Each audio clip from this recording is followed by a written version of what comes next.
የውድቀት መጀመሪያ ጸሎት ማቋረጥ ነው። የውድቀት መጀመሪያ ማለት ነው። ብፁዕ ወቅዱስ አቡነ ሽኖዳ የተናገሩት አለ። ያለ ጸሎት ከሚያገለግል ሰው ይልቅ ያለ አገልግሎት የሚጸልይ ሰው ይሻላል ብለው። ያለ አገልግሎት የሚጸልይ ሰው ይሻላል። ቅዱስ ጎርጎርዮስ ዘኑሲስ ሲናገር ምን ይላል? መምህር ከሆንክ ጸልይ፣ መምህር ከሆንክ ጸልይ፣ ከጸለይክ ደግሞ መምህር ነህ ይላል። ስለዚህ በዓለም ላይ ጎርጎርዮስ ምን ይላል? መምህር የሚባለው የሚጸልይ ሰው ነው የሚል። ትልቁ መምህር የሚባለው የሚጸልይ ሰው ነው። ጸሎት የነገር ሁሉ የቅድስና ሁሉ በር ነው። ነገር ሁሉ በጸሎት ተጀምሮ በጸሎት ያልቃል። ጥፋትም ከማይጸልይ ሰው ላይ ነው የሚደርሰው። ጸሎት እኮ ምን ማለት ነው? በእውነቱ ማለት ነው።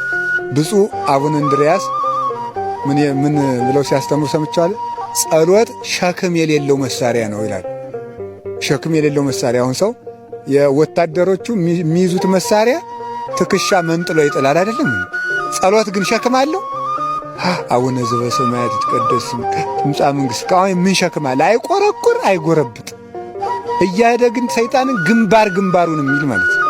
ግንባር ግንባሩን የሚል የጠላትን አንደበት የሚያስር አውሬዎችን ወደ በግነት የሚለውጥ የሚያራራ ይሄ ጸሎት ነው።